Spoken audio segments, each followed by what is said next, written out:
अपने कैंपेन के बारे में कुछ बताना चाहते और लोग कहते ने सानू कोई अच्छी चीज़ दिखी नहीं है, वो बड़ा दिखावा हैगा, पर ज़मीन ते जिहड़ी चीज़ होनी चाहिए सी वो नहीं होईयां। जिहड़ियां वादे कस्में खा के उन्होंने सौं खादियां ने वो तो बिल्कुल ही नहीं कुछ होया।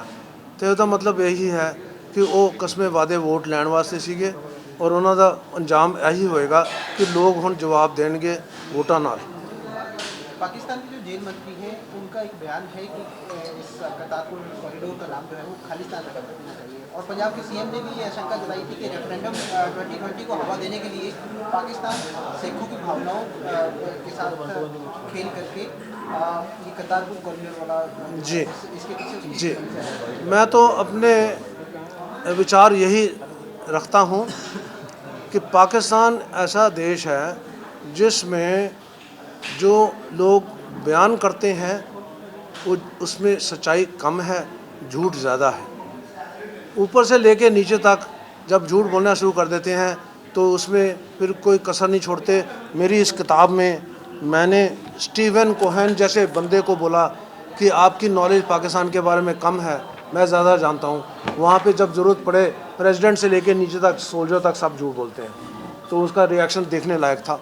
तो कहने का ये मतलब है जब एक देश में एक सिस्टम ही नहीं है, एक संविधान के मुताबिक चलने वाला देश नहीं है, जहाँ पे जो राज करते हैं वो जवाबदार नहीं हैं और नाम की वास्ते जो पॉलिटिशियन हैं वो उनके पास पावर नहीं है, तो आप उनके साथ उनके बयानों को उसी तरह से आप उस एनालाइज करिए।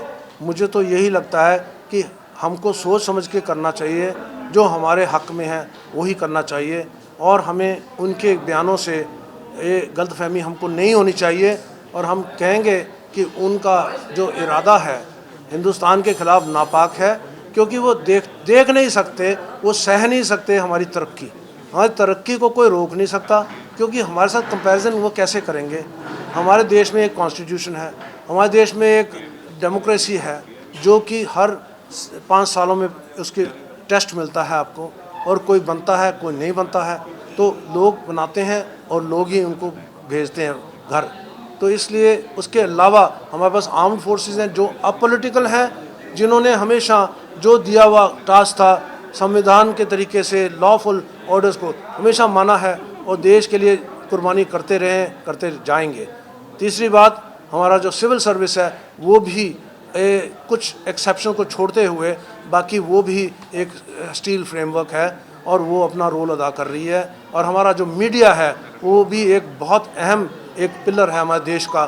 तो हमारे साथ वो कैसे मुकाबला कर सकते हैं जहाँ पे मीडिया को आज़ादी ही नहीं है क्या बताना क्या नहीं बताना। कारगिल की लड़ाई ले लीजिए, उनको बोला गया था ब्लैकआउट, तुम कारगिल की लड़ाई के बारे में कुछ नहीं बोल सकते हो, और जो बंदे मर जाते थे उनके कभी कभार उनकी लाशें ले जाते थे, उनके घर में खटखटाते थे रात को और बोलते थे सुबह तक इसको दफना देना। हमारे देश में उनका कितना मान सम्मान होता था लाशों का, मतलब लाश क्या, वो शहीद थे, हमारे बहादुर सोल्जर्स थे।